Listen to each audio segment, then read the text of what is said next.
일단은 주택을 규정하고 있는 법률은 두 개의 법률입니다. 우리가 공법 시간에 배우시는 건축법에서도 주택을 분류하고요. 주택법에서도 주택을 분류를 해요. 우리가 주로 시험에 나오는 것은 건축법입니다. 주택법도 아셔야 됩니다만은 건축법이 더 중요합니다. 그래서 건축법령상 저랑 지금부터 주택을 한번 분류해 보도록 하겠습니다. 건축법에서는 주택을 크게 두 개, 작게는 8개로 분류를 합니다. 크게 두 개로 분류했을 때는 일단 단독주택과 공동주택으로 분류를 하고요. 단독주택 안에 또다시 종류가 4가지가 있어요. 단독주택 안에 또 단독이 있습니다. 다중, 다가구, 공간이 있고요. 공동주택은 아파트, 연립, 다세대, 기숙사가 있어요. 좀 이따 이제 제가 조금 더 유심히 좀 봤었으면 좋겠다 싶은 게 이 공간하고요. 기숙사인데 좀 있으면 배우시는 주택법에 가시면 요 한 개씩 빠져요. 그래서 주택법에서는 주택이 작게 6개로 분류가 됩니다. 그래서 주택법에서는 단독에 누가 있는 거예요? 그러면 단독, 다중, 다가구. 공동에 뭐 누가 있는 거예요? 아파트, 연립, 다세대. 그러다 보니까 요 지금 제가 체크해 놓은 기숙사 있잖아요. 그죠? 기숙사는 건축법에서는 버젓이 주택이 맞습니다. 주택 중에서 공동주택이 맞거든요. 근데 주택법에 가시면 얘가 주택을 아니라고 얘기를 합니다. 이게 기숙사가. 근데 얘를 뭐라 부르는지 아세요? 그때 가면 준주택 이렇게 얘기를 합니다. 그래서 준주택이라는 표현 자체가 건축법에서 쓰는 용어가 아니에요. 주택법에서 쓰는 용어입니다. 지금은 뭐 건축법, 주택법 하니까 아직 안 배워서 왔다 갔다 하니까 좀 힘들겠지만 나중에는 어떻게 보면 지극히 당연한 얘기다라고 느껴질 수 있습니다. 편안하게 그냥 들어놓으세요. 일단 요거는 기억하셔야 됩니다. 지금 건축법령상 주택은 크게 무슨 주택과 무슨 주택이 있는데 단독주택과 공동주택이 있는데 단독, 다중, 다가구, 공간은 무슨 주택? 단독주택, 아파트, 연립, 다세대, 기숙사는 공동주택이 됩니다. 암기할 때 나중에 이상권 쌤도 이렇게 얘기할 건데 아는 감탄사예요. 연세대 기숙사는 공동주택 이렇게 한번 남겨 보도록 합니다. 시작.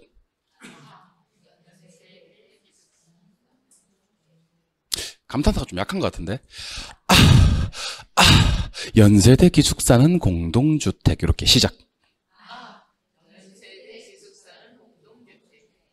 감정이 좀 없어요. 아무튼 뭐 아직 우리가 서로 익숙지 않으니까 그렇다고 생각을 하고 좀 더 우리가 익숙해지고 공부에 진심인 시기가 오면 좀 더 열심히 할 거라고 믿어 의심치 않습니다. 여러분들 하여튼 열심히 해봅시다. 아파트, 연립, 다세대, 기숙사는 공동주택이고요. 단독, 다중, 다가구, 공간은 단독주택이 됩니다. 그중에서 제가 지금 체크하는 내용 방법이 없어요. 공동주택은 4개 다 알아야 됩니다. 아파트가 뭔지, 연립이 뭔지, 다세대가 뭔지, 기숙사가 뭔지를 다 알아야 되고 단독주택에서는 2가지만 공부하시면 됩니다. 다중주택이랑 다가구 주택만 공부하시면 돼요. 그래서 우리가 세부 규정을 알 것은 총 6개만 알고 계시면 됩니다. 아시겠죠? 네, 그래서 우리 공동주택이 압도적으로 중요하니까요. 단독주택 조금 이따 하도록 하고요. 공동주택을 먼저 좀 보도록 하겠습니다. 공동주택. 자, 공동주택은 아까 뭐 있다 그랬습니까? 시작. 연세대 기숙사는 공동주택. 이렇게 하기로 했죠. 아파트. 아파트 알죠? 아파트. 아파트는 주택으로 쓰이는 층수가 5계층 이상이면 아파트라 그래요. 근데 주택으로 쓰이는 층수가 5층이에요? 5계층이에요? 5계층과 5층은 완전 다른 말이에요. 자, 저 보세요. 7층짜리 건물이 있어요. 듣고 있어요? 근데 1층, 2층, 3층은 상가야. 그럴 수 있겠지? 그러면 4, 5, 6, 7층까지만 주택이야. 그럼 주택으로 쓰이는 층수가 몇 개층이지? 4개층이지. 아파트 아니야? 아니야. 아파트는 주택으로 쓰이는 층수만 셌을 때 그 개수가 몇 개층? 5층 하면 안 돼. 5개층. 시험 나오는 지문 그대로 기억하셔야 됩니다. 이게 이번 시험에서 이게 5층, 5개층, 4층, 4개층, 3층, 3개층 이렇게 나눠서 나왔다니까? 난리 난다 진짜. 다 죽는 거야 진짜. 하자는 대로 합시다. 이것도 진짜 뭐 다른 어떤 특정 교수님은 5층 4층 이렇게 해가지고 난리가 났던 적이 있었습니다. 그러니까 제가 아주 정석으로 법 조문 그대로 제대로 알려드릴 테니까 하자는 대로 합시다. 아파트는 주택으로 쓰는 층수가 몇 개층 이상? 5개층 이상일 때 아파트라고 한다. 얘는 면적 따위는 필요 없고요. 주택으로 쓰는 층수가 5층 아니면 5개층. 5개층. 자, 그럼 지금부터 4개층이 하면 연립주택 또는 다세대주택이라 그래요. 4계층이 하면 뭐나 뭔데? 연립이나 다세대인데 자, 요거 밑줄 하나 그어놓으세요. 바닥 면적 기준입니다. 전부 다 바닥 면적 기준입니다. 무슨 면적이요? 바닥 면적. 바닥 면적을 기준으로 했을 때 바닥 면적 기준이 660제곱미터입니다. 660제곱미터. 근데 660제곱미터가 평수로 치면 약 200평 정도 되거든요. 200평 정도 되는데 그것을 초과해버리면 뭐고요? 연립으로 가고요. 이하면 뭐로 갑니까? 다세대로 갑니다. 이해하셨죠? 네, 그러면 둘 다 몇 개 층인데? 4개층인데 바닥 면적 기준으로 660을 초과하면 뭐? 연립, 이하면 다세대. 그럼 4계층부터 일단 둘 중에 하나야. 4계층부터는 주택으로 쓰는 층수가 연립 아니면 다세대인데 이게 면적이 좀 크면 660 기준으로 바닥 면적 기준으로 초과하면 연립, 이하면 다세대 이렇게 얘기하시면 됩니다. 기숙사는 몇 개가 있는데? 2개가 있는데 무슨 기숙사와? 일반 기숙사와 임대형 기숙사가 있습니다. 근데 기숙사라고 하면요. 뭐 공통점이 공동치사, 우리 공동치사 알죠? 공동치사 이용 세대수가 전체 몇 퍼 이상? 50% 이상.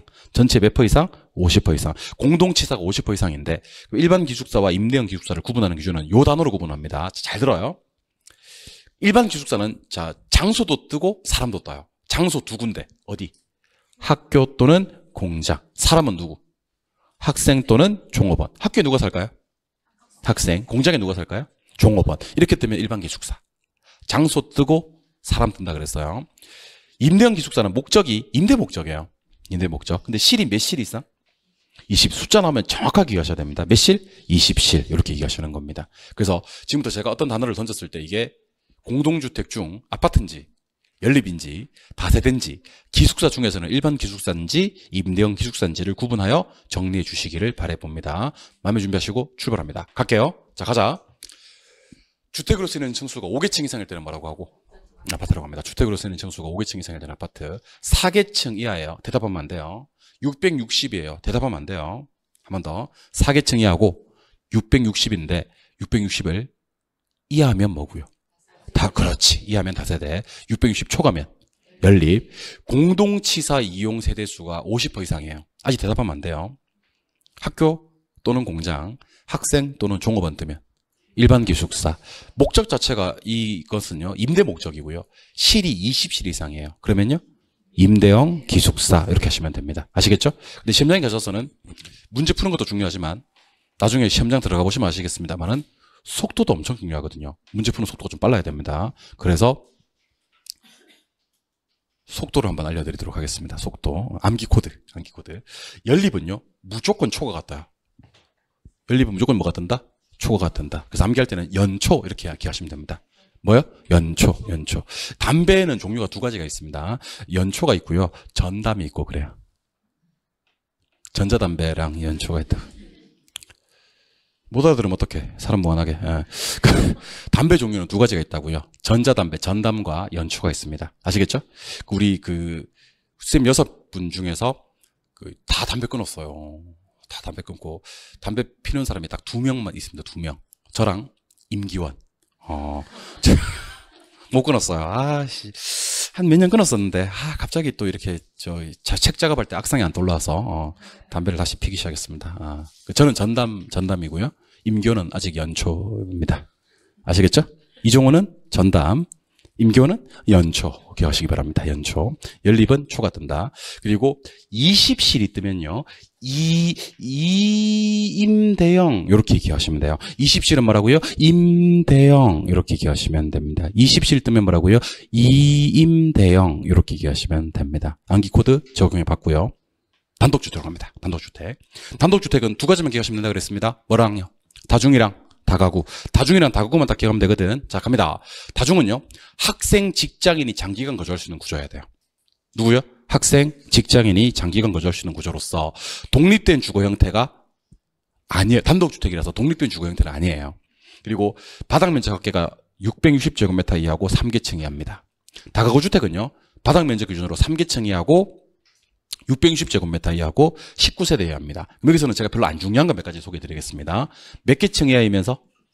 3계층 이하이면서 똑같아. 몇 제곱미터 이하면 바닥 면적 기준 660제곱미터 이하면 뭐나 뭔데? 다중이나 다가구인데 그러니까 면적으로도 구분이 안 되고 계층으로도 구분이 안 되는 겁니다. 그렇잖아요? 그럼 뒤에 나오는 단어를 가지고 구분해야 되는데 19세대 그러면 이건 다가구로 갑니다. 몇 구? 19. 그럼 다가구 가는 거고요. 그다음에 다중이는요. 학생, 직장인이 장기간 거주할 수 있는 구조로서 독립된 주거 형태를 갖추고 있지 아니하다는 표현이 나오고요. 독립된 주거 형태를 갖추고 있지 아니하다는 표현의 특징은 실별로 욕실은 있어요. 근데 실별로 취사가 안 돼.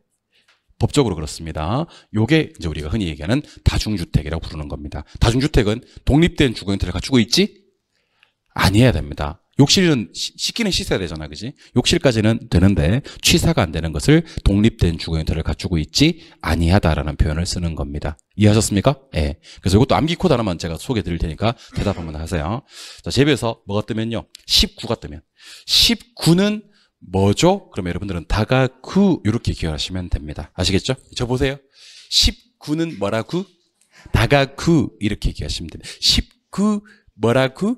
다가구 이렇게 기억하시면 됩니다. 알겠냐고?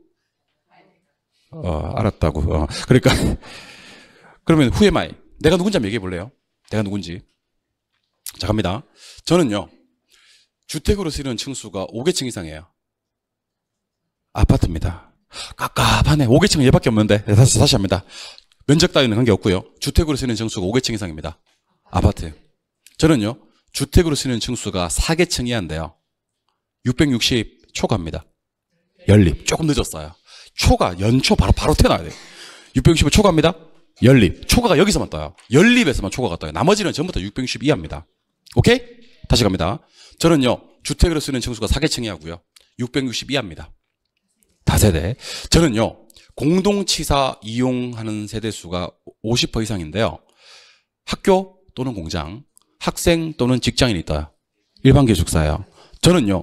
공동치사 50% 이상인데요. 임대 목적이고요. 20실 이상이에요. 2임대형 기숙사입니다. 아시겠어요? 저는 주택으로 쓰는 층수가 3개층이에요. 660제곱미터 이하거든요. 근데 학생, 직장인이 장기간 거주할 수 있는 구조로서 독립된 주거 형태를 갖추고 있지 아니합니다. 실별로 욕실은 되는데 취사가 안 돼요. 우리 다중입니다. 그리고 마지막으로 저는 주택으로 쓰는 층수가 3개층 이하고요.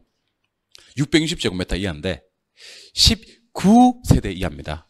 다가 이렇게 기억하시면 됩니다. 암코 좀 적용해 볼게요. 19는 뭐라고? 다가구. 5개층은 뭐라고? 아파트. 초과는 뭐라고? 연립. 20실은 뭐라고? 임대형 기숙사. 이렇게 하는 겁니다. 처음에는 저걸 왜 저렇게 하나 싶겠지만요. 나중에 제가 문제를 하나 해볼게요. 임대형 기숙사란 듣고 있어요 지금? 임대형 기숙사란 공동치사 50% 이상 임대 목적 19실 이상 OX X 나중에 되면 19는 그게 아니라고. 19는 뭐라고? 그렇다고. 다가구라고. 20실은 뭐라고? 2임대형 20실은 2임대형 기숙사가 되는 겁니다. 오케이? 초과는 뭐예요? 연립. 5개층은 뭐라고요? 아파트. 19는 뭐라고? 이건 제일 잘한다고. 그리고 20실은 뭐라고? 임대형 기숙사 하시면 됩니다. 그러니까 순식간 다 외워버린 거예요, 우리가. 주택의 종류는 크게 건축법령상 단독이 있고 공동이 있어요. 단독에는 단독, 다중, 다가구 공간이 있고요. 공동주택은 아파트, 연립, 다세대, 기숙사. 연세대 기숙사는 공동주택인데요. 주택으로 쓰이는 층수가 5개층 이상일 때 아파트고요. 4개층 이하이면서 660 초과해버리면 연립, 4개층 이하이면서 660 이하면 다세대, 3개층 이하이면서 660제곱미터 이하인데 학생, 직장인 독립된 거 아니에요. 그러면 다중이 3개층 이하인데 660 이하인데 19세대 이하 그러면 다가구가 되는 거고요. 공동치사 50% 이상인데요. 학교, 공장, 학생, 종업원 뜨면 일반 기숙사. 공동치사 50% 이상인데요. 임대 목적이고요. 20실 이상이면 2임대형 기숙사 하시면 됩니다. 그리고 혹시 몰라서 이거까지 장난치진 않겠지만 학생 뒤에 뭐가 뜨면? 직장인이 뜨면 다중으로 가요. 오케이? 근데 학생 뒤에 학생이 하나 더 있다. 학생 뒤에 종업원이 떠요. 근데 이거는 걱정하실 필요가 전혀 없는 게 힌트 될 만한 단어가 앞뒤로 2개나 더 있어요. 공동치사 50% 이상이 나와주면서 장소도 떠요. 학교 또는 공장. 그러니까 법적으로 우리가 일반 기숙사 하는 것들은요. 장소도 뜨고 사람도 떠야 돼요. 장소 2군데 어디? 학교 또는 공장. 사람도 떠야 돼요. 사람 누구? 학생 또는 종업원. 그리고 공동치사 50% 뜨면 일반 기숙사니까 앞에 있는 학생, 직장인, 사람만 나오는 다중주택과는 구분하실 것 정리해 주시기 바랍니다. 아시겠죠? 이번에는 주택법상의 주택의 분류인데 가자. 주택법도 똑같이 건축법과 마찬가지로요. 주택의 분류를 단독주택과 공동주택으로 분류하긴 해요. 근데 단독주택에 단독, 다중, 다가구밖에 없어요. 뭐가 빠졌지? 아까 있었던 거? 공간 하나 빠진 것 같고요. 공동주택에는 아파트 연립 다세대 중에서 뭐가 빠졌죠? 기숙사가 빠졌습니다. 이런 것들도 참고하시면 좋을 것 같습니다. 그러면 특히 요 놈, 기숙사 이놈은요. 건축법령상은 주택이 맞았지만 주택법령상은 주택이 아닙니다. 좀 이따 뭐라고 하는지 알려드릴 건데요. 지금부터 주택법령상 주택 세 가지만 좀 살펴보도록 하겠습니다. 첫 번째는 그 유명한 도시형 생활주택입니다. 자, 근데 부동산 밥을 좀 먹은 사람들은 실제로 도시형 생활주택이라는 말을 쓰지 않습니다. 솔직히 말씀드리면. 뭐라고 하냐면 줄입니다. 여러분들 말 줄이는 거 연습해 놓으셔야 됩니다. 왜냐하면 앞으로 장차 중개 실무에서 중개업을 하실 분들이니까 줄여서 그냥 도생이라고 합니다. 진짜 도생이라고 합니다. 도생. 아시겠습니까? 앞으로 촌스럽게 도시형 생활주택 하지 마. 우리끼리는 도생합시다. 아시겠어요? 도생은 세대수가 중요합니다. 300세대 미만입니다. 몇 세대? 300세대. 그리고 종류는 세 가지가 있습니다. 단지형 연립, 단지형 다세대, 소형주택인데 도생은 대부분 소형주택입니다. 무슨 주택? 소형주택. 왜냐하면 목적 자체가 1, 2인 가구의 주거안정을 위해서 국민주택 규모의 300세대 미만으로 구성이 되어 있고요. 도시형 생활주택은 제일 중요한 거 있습니다. 우리가 분양가 상한제라는 말을 쓰거든요. 줄여서 분상이라고 합니다. 뭐라고요? 분상. 실제로 분상이라는 표현도 줄입니다. 업자들은요. 분상 배제됩니다. 분상 받지 않습니다. 그래서 여러분들 제가 이런 얘기 했을 때 이제 고개 끄덕끄덕하면서 알아들어야 됩니다. 도생은 분상 적용이 안 돼서요. 이렇게 얘기했을 때 뭐요? 이렇게 하면 안 돼. Sorry? 그러면 안 된다니까? What? 하면 안 된다니까? 도생은 분상 적용 안 돼요. 그러면 맞아. 도생 분상 안 돼. 이렇게 얘기하실 수 있어야 됩니다. 누구는요? 도시형 생활주택은요. 무엇에 적용을? 분양가 상한제 적용을 받지 아니한다라는 것을 기억하시기 바랍니다. 도생 분상 안 받습니다. 도생 분상 배제됩니다. 아시겠어요? 누구는요? 도생은요. 분상이 배제된다. 도생은 여러분들 몇 세대 미만이었죠? 300세대. 종류는 세 가지 있는데 가장 많은 형태는 뭐라 그랬죠? 소형주택. 도생은 무엇에 적용을 받지 아니한다고요? 분상에 적용을 받지 아니한다는 것을 기억해 주셔야 됩니다. 이해하셨죠? 계속합니다. 가로 2번. 중요합니다. 준주택인데 준주택은 일단 이렇게 출발합니다. 자, 요거 끌고 오겠습니다. 무슨 법상? 주택법상 주택외입니다. 주택외는 주택이다 아니다? 아닌데 들여다봤어. 들여다보니까 아니 주거시설로 이용하고 있더라는 얘기입니다. 법상으로는 뭐가 아닌데? 주택이 아닌데 여기서 말하는 법은 무슨 법? 주택법. 주택법상으로는 주택외로 분류가 되는데 그 부속 토지인데 주거시설로 이용이 가능하더라. 이런 것들하고 우리는 준주택이라고 합니다. 자, 우리 준이란 말 앞에서 들어본 적 있다 없다? 있다. 어디서? 준부동산에서. 토지 및 그정착물은 뭐였죠? 부동산. 등기등록의 공시방법을 갖춤으로써 부동산에 준하여 취급되는 자동차, 건설기계, 항공기, 선박, 공장재단, 광업재단, 어업권, 임목은 토지 및 그정착물, 즉 민법에서 얘기하는 부동산이 아니야. 근데 부동산에 준하여 처리하기로 했죠? 그런 애들은 무슨 부동산? 준부동산. 자, 지금부터 소개해드리고 있는 기숙사, 오피스텔, 다중생활시설 간혹 이해 못하시는 분이 계시는데 고시원 같은 거 얘기하는 거예요. 그리고 노인복지주택. 여러분, 노인복지주택은 뭘 말하는 거냐면 우리가 흔히 얘기하는 실버주택을 얘기하는 겁니다. 실버주택은 법률상 명칭이 아니에요. 법률상 실버주택을 우리는 노인복지주택이라고 얘기를 합니다. 이해하셨죠? 그럼 갑시다. 방금 소개해드린 요 4개. 기숙사, 오피스텔, 다중생활시설, 노인복지주택은 주택법령상 주택이다 아니다? 아니다. 주택외다. 하지만 이런 애들 가만히 들여다보니까 주거시설로 이용을 안 하고 있더라? 하고 있더라? 그럼 이거는 주택이 준하에 처리하자는 거야. 이래서 우리는 준주택 이렇게 얘기하는 겁니다. 이해하셨습니까? 준주택의 종류 몇 개? 4개. 이걸 지금 암기합니다. 암기 코드 하나 알려드리겠습니다. 옷 브랜드 중에서 지오다노라는 브랜드가 있습니다. 지오다노 아니죠. 기오다노 맞습니다. 지오다노 아니죠. 기오다노 맞습니다. 지오다노 아니죠. 기오다노 맞습니다. 기오다노 기억하시기 바랍니다. 준주택 기오다노 기억하시기 바랍니다. 보지 말고 기숙사, 오피스텔, 다중생활시설, 노인복지주택. 우리 나중에 이런 거 배우시는데 그냥 편안하게 한번 들으세요. 지금은요. 세상에서 가장 편안한 자세로 들어주시기 바랍니다. 그 부동산 아닌데 부동산에 준하에 처리되는 걸 뭐라 그랬죠? 준부동산. 기계도 있었고 재단도 있었고 기타도 있었죠? 주택 아닌데 주택에 준하에 처리되는 게 준주택. 몇 개 있었어요? 4개. 뭐 있었죠? 기오다노 뭐였죠? 기숙사, 오피스텔, 다중생활시설, 노인복지주택. 참고로 한번 들어주세요. 지금은요. 여러분들 토지 임대료. 토지에서 발생되는 임대료를 줄여서 뭐라고 할까요? 지대라 그래요. 그래서 앞으로 촌스럽게 토지 임대료 그러지 않습니다. 토지에서 받는 임대료를 지대라 그럽니다. 그럼 지대는 반드시 어디에서 생겨야 돼? 토지에서 생겨야 돼. 아니 토지에서 발생되는 임대료를 갖다가 지대라고 하니까 토지에서 발생돼야 됩니다. 근데 인간이 만든 기계나 기구, 설비도 일시적으로나마 지대 성격과 유사한 경우가 있다니까. 그럼 걔는 원래는 토지에서 생기는 건 아니지만 지대에 준하여 처리하기로 한다니까. 걔를 뭐라고 한다? 준지대. 사람이 눈치가 없어 사람이. 참 이렇게 눈치 없어서 괜찮습니다 여러분들. 나중에 제가 눈치 코치 있게 만들어 드리도록 하겠습니다. 이것도 제 영역입니다 여러분들. 눈치 없는 거 여러분들 잘못 아닙니다. 우리 부동산학에서 준이 3개 나옵니다. 딱 3개밖에 없어요. 근데 3개 다 중요합니다. 여러분들 토지 및 거정청물은 협의의 부동산과 광의의 부동산에 둘 다 속해 있고요. 협의의 부동산과 광의의 부동산을 구분하는 유일한 기준이 뭐예요? 준부동산 갖고 구분하는 겁니다. 주택법상에서 주택은 6개밖에 없어요. 단독, 다중, 다가구, 아파트 연립 다세대밖에 없거든요. 그러면 지금 제가 소개해드릴 것들은 주택외로 분류가 돼요. 근데 주거시설로 이용이 가능한 게 4개가 있어요. 기호단호, 기숙사, 오피스텔, 다중생활시설, 노인복지주택은 뭔 주택? 준주택. 지대는 어디서 생기는 거야 돼? 반드시 토지에서 생기는 거야 됩니다. 그럼 인간이 만든 기계, 기구, 설비들은 토지야, 토지 아니야? 토지 아닌데 일시적으로 토지 성격과 유사할 때 이걸 뭐라 부른다? 준지대 이렇게 얘기를 합니다. 그래서 준 3종 부동산 아닌데 부동산에 준하에 처리되는 준부동산과 주택 아닌데 주택에 준하에 처리되는 준주택과 지대 아닌데 지대에 준하에 처리되는 준지대가 있다는 것도 기억을 하시고요. 뒤에 가서 배우는 게 제가 뒤에 가서 배운다고 해서 죄송한데 편안하게 들어놓으시면 나중에는요. 앞에서 그 얘기했더니만 뒤에 가서 이렇게 수월하네? 라는 생각을 하시게 될 겁니다. 제 깊은 뜻을 나중에는 알게 될 겁니다. 여러분들. 아시겠죠?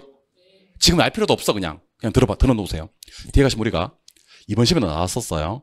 주택연금이라는 걸 공부하게 돼요. 뭔지는 알려드릴게요. 주택연금은 주택을 담보로 매달 이제 생활비를 받아 쓰고 두 분 다 사망은 하시고 난 다음에 주택을 처분해서 일시불로 갚는 것을 갖다 우리는 주택연금이라고 합니다. 근데 제목이 무슨 연금이죠? 주택연금이죠. 그럼 주택연금을 신청할 수 있는 대상이 총 몇 개 있냐면 4개가 있어요. 그 중에서 2개가 너무 중요해서 그렇습니다. 첫 번째는요. 공시가격 12억 이하의 공시가격 12억 이하의 주택입니다. 당연히 주택연금이니까 주택 되겠지. 근데 이런 경우가 있습니다. 복합용도예요. 복합용도라는 주로 어떤 거냐면 주거용도와 상업용도가 한꺼번에 있는 경우입니다. 그런 경우에는요. 주택으로 쓰이는 면적이 2분의 1 이상이라면 주택으로 봐줘요. 주택연금 신청할 수 있습니다. 그럼 제가 지금부터 소개해 드릴 거니까 주택연금 신청 되는지 안 되는지 알려주세요. 3층짜리 건물이 있는데요. 3층짜리 건물이 있는데 1층, 2층 상가, 3층 주택 그런 경우 있어 없어? 있지. 이 주택연금 신청 안 돼요. 왜 안 되냐면 1층, 2층이 상가고 3층이 주택이면 1, 2, 3층을 다 들여다봤더니만 주택으로 쓰이는 면적이 2분의 1 미만이잖아. 그지? 이럴 때는 주택연금 신청이 안 된다고. 그런데 5층인데 1, 2층 상가 3, 4, 5층 주택이야. 그런 경우 있겠지. 그때는 주택으로 쓰이는 면적이 3, 4, 5층이 다 주택이니까 2분의 1 이상이지 주택연금 신청할 수가 있어요. 그러니까 이렇게 생각하시면 돼. 주택은 당연히 되고 복합용도라도 주택으로 쓰이는 면적이 얼마 이상이기만 하면 2분의 1 이상이기만 하면 주택만 있는 건 아니지만 주택으로 봐버린다는 겁니다. 그리고 2개를 어디서 가져오냐면 준주택에서 가져옵니다. 어디서요? 준주택. 준주택 종류 몇 개? 4개. 지호단호 아니죠. 기호단호 맞습니다. 이 중에서 노인복지주택. 당연히 되겠지. 노인복지주택. 주택연금을 신청하는 사람들은요. 대부분 누구다? 노인들이다. 그래서 우리가 흔히 얘기하는 실버주택 하는 노인복지주택은요. 당연히 주택연금의 대상이 됩니다. 그리고 최근에 들어온 게 하나 있는데 최근에 들어온 게 그 유명한 이거예요. 뭐예요? 오피스텔. 오피스텔은 한 개만 돼요. 한 개만. 오피스텔이 목적이 크게 2가지가 있거든요. 하나는 업무 목적. 당연히 업무 목적이 원칙이야. 오피스인데 이름이. 하나는 주거 목적입니다. 그러면 우리가 지금 배우시는 게 뭔데? 주택연금인데 주택연금의 대상이 되는 오피스텔은 무슨 목적의 오피스텔만 되겠어요? 주거 목적의 오피스텔만 돼요. 뭐는 안 돼? 업무용은 안 돼요. 이해하셨어요? 그래서 여러분들 혹시 내가 지금 오피스텔 하나 구입하려고 하는데 나중에 여기 살다가 주택연금 받아야 되겠다라는 생각이 들면 반드시 무슨 목적의 오피스텔을 구입하셔야 된다? 주거 목적의 오피스텔을 구입해야 된다. 주거 목적의 오피스텔은 여러분들 전입신고가 돼야 안 돼요? 돼요. 오피스텔 종류 두 가지 있다. 전입신고 되는 오피스텔과 전입신고 안 되는 오피스텔. 전입신고 되는 오피스텔은 주거용이야. 전입신고 안 되는 오피스텔은 업무용이야. 오케이? 주택연금을 신청할 때는 주거 목적의 오피스텔만, 즉 전입신고가 되는 오피스텔만 주택연금 신청이 된다는 것도 알고 계시면 좋을 것 같습니다. 앞으로 장차 여러분들이 장차 공인중개사 자격증을 취득하시면 저 주택 구입해서 조만간 주택연금 신청할 건데요 라는 사람을 만날 수가 있겠죠. 그거 중개할 때 저의 주택연금 신청하려고 하는데 어떤 주택 사야 돼요? 그렇게 여러분들이 물었을 때 그걸 왜 내한테 물어요? 한국주택금융공사한테 가서 물어봐야지. 내가 그걸 어떻게 알아? 이렇게 얘기를 하시면요. 힘들게 자격증 취득하셨지만요. 다른 일을 하게 되는 경우가 많아요. 요즘 부동산 하세요? 라고 물어봤을 때 쌤 제가 사실은 부동산 자격증은 땄지만 다른 일 해요 요즘. 그런 분들이 많아요. 원래 하던 일 해요. 그런 분들이 많다고.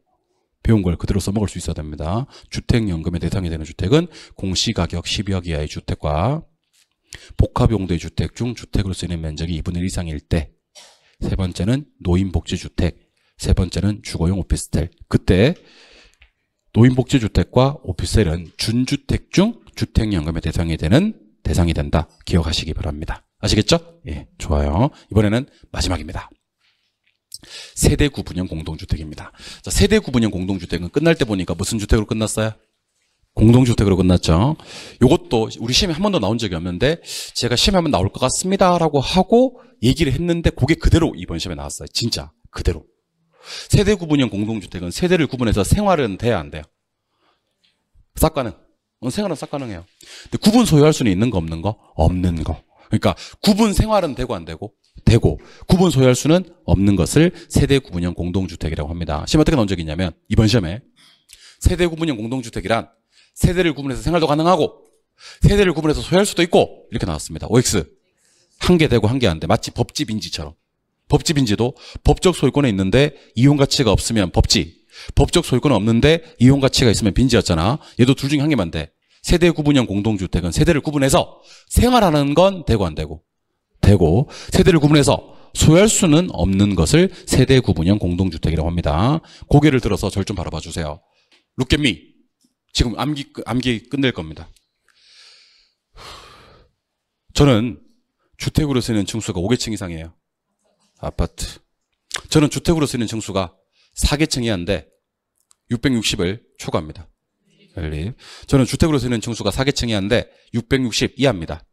다세대. 저는 주택으로 쓰는 층수가 3계층 이하인데 660제곱미터 이하인데 학생, 직장인이 장기간 거주할 수 있는 구조로서 독립된 주거 형태를 갖추고 있지 아니합니다. 다중이. 저는 주택으로 쓰는 층수가 3계층 이하인데 660 이하인데 19세대 이하입니다. 저는 학교 또는 공장, 학생 또는 종업원, 공동치사 50% 이상입니다. 일반 기숙사. 저는 공동치사 50% 이상은 똑같은데요. 임대 목적이고 20일 이상입니다. 임대형 기숙사. 저는요. 300세대 미만이고요. 단지형 연립, 단지형 다세대, 소형주택으로 분류가 되고요. 저는 분양가 상한제 적용을 받지 아니합니다. 도시형 생활주택. 저는요. 주택 외의 건축물이나 그 부속 토지예요. 하지만 주거시설로 이용은 쌉 가능해요. 준주택. 종류는 4개. 뭐요? 기호단위. 기호단위 뭐죠? 기숙사, 오피스텔, 다중생활시설, 노인복지주택 이렇게 하는 겁니다. 오케이? 이번에는 세대 구분형 공동주택의 얘기를 할게요. 세대 구분형 공동주택은 세대를 구분해서 생활돼야 안 돼요? 돼요. 생활은 해야지. 근데 구분 소유는 안 돼요. 이걸 세대 구분형 공동주택이라고 합니다. 아시겠어요? 그래서 공부하는 방법입니다. 문제 풀다가 5계층이 떴어요. 아파트. 초과가 떴어요. 연립. 학생 또는 종업원은요? 일반 기숙사. 학생 또는 직장인은요? 죄송합니다. 맞네. 학생 또는 종업원은 일반 기숙사. 학생 또는 직장인은 다중이네. 저 오타입니다. 오타. 죄송합니다. 오타가 생겼네. 다중으로 바꿔주세요. 죄송합니다. 학생 또는 직장인은 다중이가 되겠죠. 미쳤나봐 내가. 다중이. 그리고 19는 뭐라고? 다가 그렇다고. 20실은 뭐라고? 임대형이라고. 이해하셨습니까? 예. 그래서 다중으로 바꿨어요? 바꾸고 다시 한번 정리할게요. 5계층은 아파트, 초가 뜨면 연립, 학생 뒤에 종업원이 있으면 일반 기숙사, 학생 뒤에 직장인이 있으면 다중이, 19와 20이 있는데 19는 뭐라고? 다가 20실은 뭐라고? 이임대형 기숙사 이렇게 하시면 되는 겁니다. 아시겠죠? 예. 그리고 요거 한국표준산업 분류표에 따른 부동산업이라는 게 있는데 요거 같이 한번 읽어봅시다. 여러분들 부동산업 해봐요. 시작. 요게 28회 때 떴어요. 28회 때 뜨고 29, 30회 2년 쉬었어요. 그리고 31회 때 뜨고 32, 33, 34, 35 4년 쉬었어요. 제 생각에는 이거 이번 시험에 나옵니다. 그 예측입니다. 제 예측. 부동산업. 근데 요걸 갖다가 저기 언제까지 암기를 했으면 좋겠냐면 언제까지? 지금 당장. 여러분들 이거 지금 당장 우리 암기해보자. 이거 지금 당장 암기하면 좋은 점이 뭐냐면 3월 달에 우리가 첫 모의고사를 치거든요. 이제 11, 12, 1, 2, 3월 말에 치니까 한 5개월 정도 공부해서 이제 첫 모의고사를 치는데 제가 농담이 아닙니다. 여러분들 농담이 아니라 첫 모의고사 때부터 부동산학개론 민법 평균 점수가 55점, 60점이 나오는 사람들이 있습니다. 첫 모의고사 때부터. 그런 사람들은요. 나중에 2차 포기할 일이 있겠어요? 없겠어요? 없어요. 2차 당연히 가져가는 거고요. 심지어 그런 분들은요. 1년이라는 수험 생활을 상당히 안정적으로 운영을 해요. 안정적으로. 그 집에서도 스트레스 안 받아요. 처음에 공부를 좀 해놓으니까. 물론 막 너무 열심히 해서 체력을 너무 소진하거나 너무 무리할 필요는 없습니다만은 암기할 수 있는 것들 지금 여유가 있을 때 암기해 놓으면 얼마나 좋아. 그러니까 이런 것들 암기해서 우리 3월달 첫 모의고사 때 60점 한번 만들어 봅시다. 목표. 첫 번째 목표. 1차 목표. 다른 과목은 모르겠고 개론 민법은 3월 첫 모의고사 때부터 60점 만들어서 그 이후로 한 번도 60점 밑으로 떨어지지 않겠다. 얼마나 좋은 목표입니까, 여러분들? 그렇지 않습니까? 그리고 얼마나 멋집니까? 오늘 집에 가서 당장 가족들한테 얘기를 해요. 야, 우리 3월달에 첫 모의고사가 있나봐. 몰랐는데 3월달 첫 모의고사 때 적어도 1차 부동산학개론과 민법은 내가 60점 한번 선생님 하나가 만들어 보자고 해서 나도 이만저만해서 60점 만들어 보기 위한 노력을 한번 해볼 거야 라고 얘기를 하고 내가 나중에 3월달에 모의고사 치고 점수 공개할게 이렇게 얘기를 하면 얼마나 좋아요. 근데 우리는 3월달에 아무도 모르게 모의고사를 쳐요. 그리고 아무도 모르게 37.5점을 맞는다? 그리고 아무도 모르게 그해 5월달, 6월달에 2차를 포기한다? 그리고 아무도 모르게 그해 시험에 떨어지고 막 그래요. 그러니까 그러지 말고 미리 선공개를 해놓으시면 좋습니다. 3월달 첫 모의고사 때 적어도 1차는 부동산학개론 60점 맞겠다. 그리고 참고로 3월달 첫 모의고사를 누가 내냐면 제가 냅니다. 부동산학개론은. 아시겠어요? 내가 이거를 낼게요. 그래서 이거 알려주면 어떡해? 괜찮아요. 알려줘도 틀릴 사람들 다 틀립니다. 뭐 나온지 내한테 다 물어봐. 내가 다 알려줄게. 다 알아서 틀립니다. 그게 중요한 게 아니고 이걸 머릿속에 넣느냐 못 넣느냐의 문제가 되겠죠. 마음의 준비하시고 출발합니다. 그리고 장차 우리가 또 뭐를 해야 되냐면 자격증을 따서 사업자 등록증을 낸단 말이야. 사업자 등록증을 내면 내가 지금 하는 부동산 중개업이 과연 부동산업 중 뭐로 분류가 되는지 모르면 좀 곤란할 거 아닙니까? 그죠? 그러니까 지금부터 부동산업 공개합니다. 부동산업은 크게 1개, 작게 2개, 더 작게 14개, 죄송합니다. 더 작게 4개, 더 작게 12개로 분류가 됩니다. 그러니까 부동산의 분류는 대분류와 중분류는 똑같아요. 대분류도 부동산업, 중분류도 부동산업. 소분류가 2개가 있습니다. 부동산 임대공급업과 관련 서비스업이 있어요. 이 시험에서는 이거 2개를 구분해서 묻기도 합니다. 임대공급업에 속하는 거 얘기해봐, 관련 서비스업에 속하는 걸 얘기해봐 그러기도 합니다. 임대공급업은 또다시 임대업과 개발공급업이 있습니다. 관련 서비스업은 관리업과 중개, 자문, 감정평가업이 있습니다. 저는 개인적으로 이게 그 35회 올해 시험에 나올 줄 알았어요. 근데 안 나온 이유가 뭔지 아십니까? 궁금해요?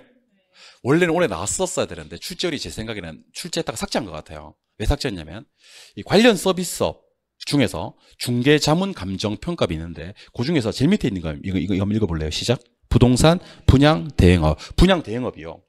부동산 분양 대행업이 2024년 7월 1일 날 새로 신설이 됩니다. 그러니까 출제위원들이 언제 출제로 들어가냐면 9월달에 출제로 들어가거든요. 불과 2달 전에 있었던 개정사항을 출제하기가 좀 부담스러웠던 것 같아요. 왜냐하면 그분들도 깜짝 놀랐을 거예요. 출제하려고 법조문 찾아보니까 부동산업에 분양 대응업이 생겼네? 그랬을 거야. 나도 방금 안 걸었다가 출제하기는 상당히 부담스러웠을 거예요. 출제위원들도 대학에서 강의하다가 이게 개정된 거 모르고 있다가 갑자기 보니까 개정됐네? 내년에 내야 되겠다? 이렇게 하는 거지. 그래서 이번 시험에서는 요거까지 추가된 분양 대응업이 추가된 내용들 꼭 좀 기억을 하셔야 될 것 같습니다. 마음에 준비하시고 지금부터 출발할 겁니다. 첫 번째는 이건 암비 방법이 없어요. 제가 밑이라는 글자는 생략을 할게요. 부동산업은요, 임대공급업과 관련 서비스업이 있습니다. 시작. 임대공급업과 관련 서비스업이 있습니다. 이거는 방법이 없어. 그냥 외워야 돼. 부동산업에는 무슨 업과 무슨 업으로 크게 두 개로 분류된다. 임대공급업과 관련 서비스업. 정식 명칭은 임대 및 공급업인데 밑이라는 글자는 생략할게요. 네. 부동산업은 임대공급업과 관련 서비스업이 있습니다. 임대공급업에는요, 암기할 때 이렇게 암기할 거야. 임개공 이렇게 암기할 거야. 뭐요? 임개공. 개공은 똑같이. 개공은 한 줄로. 임개공. 오케이? 요거 암기할 때 이렇게 암기하는 거야. 공인중개사 주요 과목 세 과목 그러면 민개공 그러거든. 민개공 아니고 임개공 이렇게 암기하세요. 민개공 아니고 뭔 개공? 임개공. 임개공. 임이 뭐야? 임대. 개공은 뭐야? 개발 및 공급업인데 줄여서 그냥 개발 공급업이라고 할게요. 오케이? 관련 서비스업은요. 관련 서비스업은 관 한번 하고 중자감 이렇게 얘기를 합니다. 여러분들 고려 때 우리나라 최초의 국립대학교가 하나 만들어집니다. 고려 성종 11년에 만들어집니다. 고려 성종 11년에 우리나라 최초의 국립대학교 이름이 뭘까요? 알아요. 아는 분이 계시네. 이걸 어떻게 알았대? 우리나라 최초의 국립대학 국자감입니다. 국자감 아니고 중자감으로 암기하십니다. 국자감 아니고 뭔자감? 중자감 기억하시기 바랍니다. 어디서 만든? 관에서 만든, 국가를 관이라 그래. 관에서 만든 중자감이란 국립대학교 이렇게 기억하십니다. 민개공 아니고 임개공. 관에서 만든 국립대학교가 국자감 아니고 뭐요? 중자감. 관중자감. 따라해보세요. 임개공. 관중자감. 한 번 더. 부동산업은 무슨 업과 무슨 업이 있어요? 임대공급업과 관련 서비스업이 있어요. 임대공급업에는 뭐가 있어요? 임개공. 두 개 됐어요? 임이 뭐지? 임대. 개공은 뭐지? 개발 공급을 얘기하는 거예요. 그 다음에 관련 서비스에는 뭐가 있어요? 중자감. 관이 뭐야? 관리. 중자감은 뭐지? 중개, 자문, 감정평가비 있습니다. 오케이? 이때 아주 중요합니다. 이제 임대업이 3개 있어요. 뭐요? 주거, 비주거, 기타. 주거, 비주거, 기타. 몇 개? 3개. 개발 공급업도 3개 있어요. 시작. 주거, 비주거, 기타. 그러면 여러분 임대업은요, 주거, 비주거, 기타 3개 있는 거네. 개발 공급업도 주거, 비주거, 기타, 개발 공급업 있는 거네. 근데 여기서 중요한 게 하나 있습니다. 관리업이 2개 있습니다. 뭐요? 주거, 비주거. 시험에 내기가 진짜 좋아요. 여러분들 기타 관리는요, 부동산업이에요? 부동산업이 아니에요? 부동산업이 아니에요. 관리업은요, 주거용 부동산과 비주거용 부동산 관리업까지만 부동산업이지 기타 관리업은 부동산업이 아닙니다. 그래서 절 보시고요. 기타 부동산을 임대하는 거 부동산업이에요? 부동산업 아니에요? 맞아요. 기타 부동산을 개발 공급하는 건 부동산업이에요? 부동산업 아니에요? 맞아요. 근데 기타 부동산을 관리하는 것은 부동산업이에요? 아니에요? 아니에요. 여기까지 몇 개? 8개.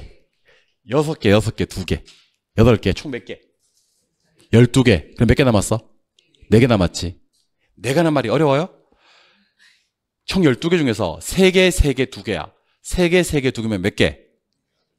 8개. 와, 엄청 어렵구나, 이거. 3개, 3개, 2개는 몇 개? 8개. 몇 개 남았는데?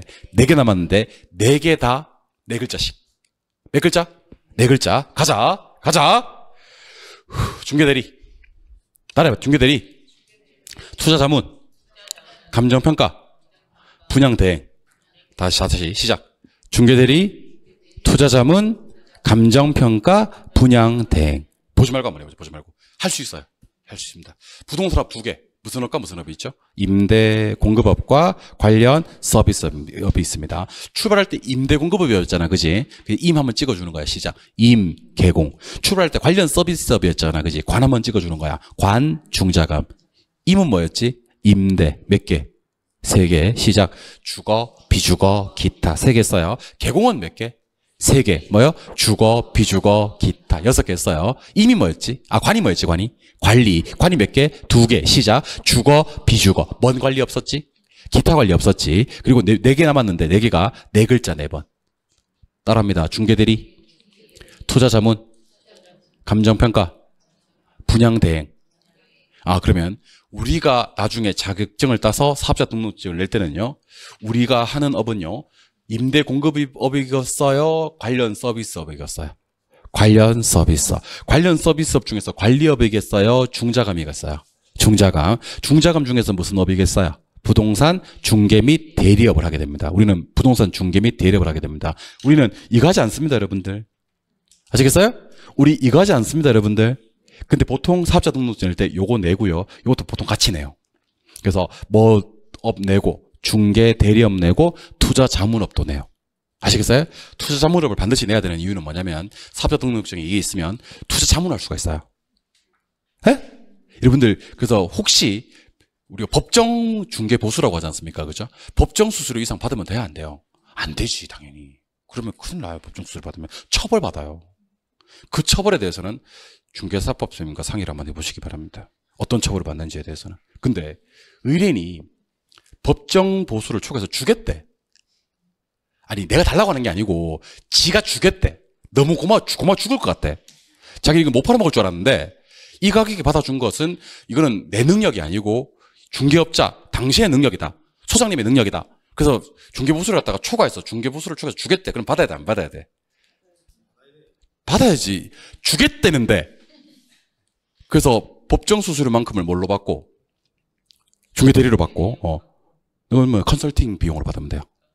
아시겠죠? 네. 투자 자문업으로 자문했다 내가 자문료로 받았다 이렇게 얘기하시면 되는 겁니다. 아시겠습니까? 외워야 되겠어 안 외워야 되겠어? 그렇지. 돈 나오니까 이제 외워야 되겠지. 자 가자. 자, 부동산업을 지금부터 다 외울 겁니다. 12개를 외울 거예요. 12개를. 일단 시스템은 1, 2, 4, 12 시스템이에요. 1, 2, 4, 12 시스템. 이걸 오늘 내로 외워주시면 참 좋고 제가 3월 첫 모의고사 낼 겁니다. 이번 시험에 나올 것 같아서요. 첫 모의고사 때부터 맞추기 시작해서 시험장 갈 때까지 한 번도 안 틀리고 맞추기를 간절히 바라봅니다. 출발하겠습니다. 부동산업은 무슨 업과 무슨 업으로 구분됩니까? 임대 공급업과 관련 서비스업으로 구분됩니다. 임대 공급업은 한 글자씩 시작. 임, 개공. 관련 서비스업은 관, 중자감. 임이 뭐였지? 임대. 개공이 뭐였지? 개발 공급. 관이 뭐였지? 관리. 중자감이 뭐였지? 중개, 자문, 감정평가비였습니다. 오케이? 가자. 임 몇 개? 3개. 해. 주거, 비주거, 기타. 개공 몇 개? 3개. 주거, 비주거, 기타. 관리 몇 개? 2개. 주거, 비주거. 기타면 절단 나는 겨 이제. 여기까지 몇 개? 8개. 총 12개니까 4개 남았지. 4개는 몇 글자 4번? 4글자 4번. 보지 말고 시작.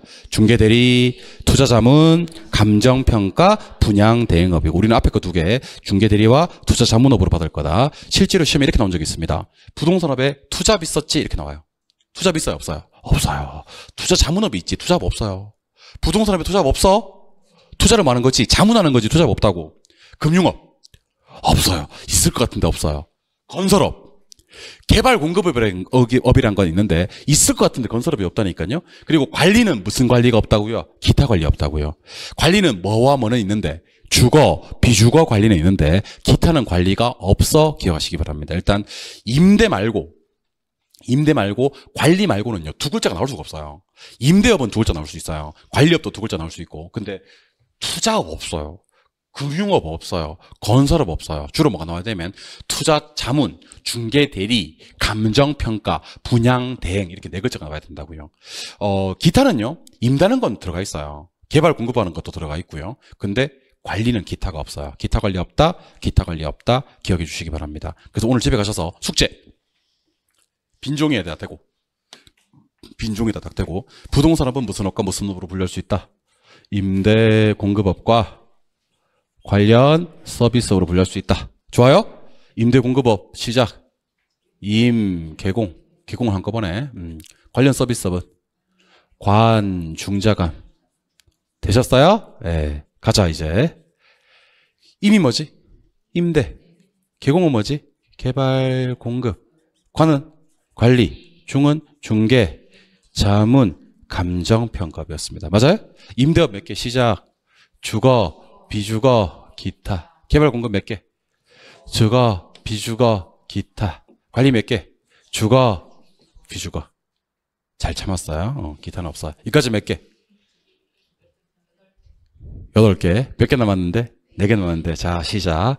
중개대리, 투자자문, 감평, 감정평가, 마지막으로 분양대행업. 특히 분양대행업이 이번에 새로 추가되었다는 것도 기억을 해주시면 좋을 것 같습니다. 개정 첫 해니까 시험에 나올 가능성이 상당히 높다라는 거 기억하시고 쉬는 시간에 쉬지 마시고 요거 한번 남겨보시기 바랍니다. 아시겠습니까? 예, 1시간